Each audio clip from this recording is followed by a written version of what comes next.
je suis Marie Delot, j'ai 32 ans, je suis originaire du sud de la France, de Toulon pour être plus précise. La série qui est maintenant exposée s'intitule Héritage. Donc déjà, par rapport à la série d'avant où j'étais en numérique, je suis revenue avec cette série sur une pratique argentique moyen format. J'ai voulu cacher les visages pour deux raisons. La première, étant donné qu'il s'agit de portraits, je n'avais pas forcément envie que le spectateur regarde le visage, mais plutôt ce qu'il représente, les symboles, et qu'il puisse se réapproprier aussi l'image et cet amoncellement d'accessoires. En les regardant, je parle moi de mon, on va dire, de mon histoire, de mon vécu, de ce qui peut-être est la trace de mes origines, de mon histoire familiale. Mais au-delà de ça, en cachant ce visage, en construisant comme des totems et des symboles, c'est une manière de dire aussi aux spectateurs, essayez de vous réapproprier cette image et peut-être que cet assemblage d'accessoires va vous évoquer d'autres choses et même, c'est, on va dire, le but.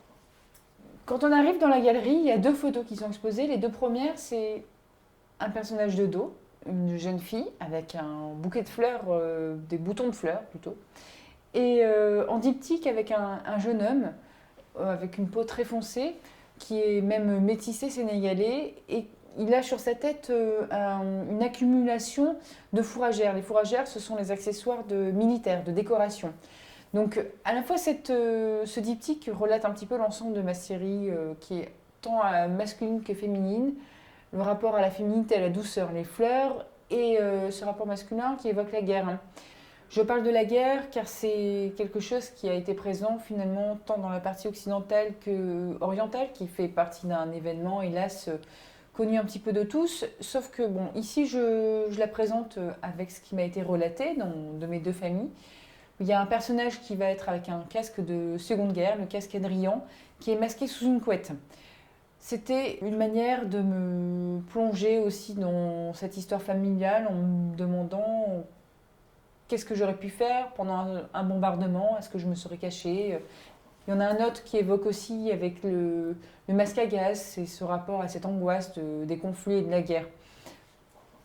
À la fois au rez-de-chaussée et au premier étage, plusieurs parties sont composées d'éléments végétaux, en rapport tant aux natures mortes, mais aussi c'était une manière pour moi d'évoquer les racines familiales.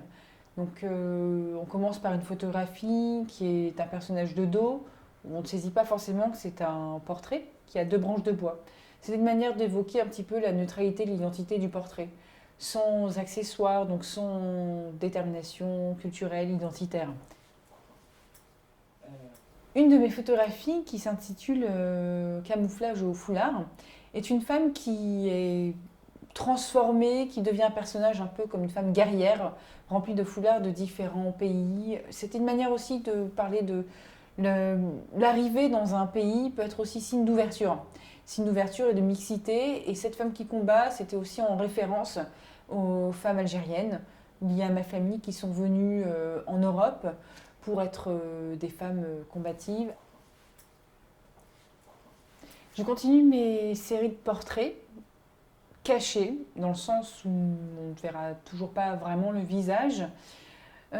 Sauf que cette fois-ci, j'ai essayé de m'extraire de ce rapport France et Algérie, Occident-Orient, mais en allant quand même, en évoquant mon imaginaire, mon relation à l'imaginaire, l'histoire vécue, en parlant d'africanisme.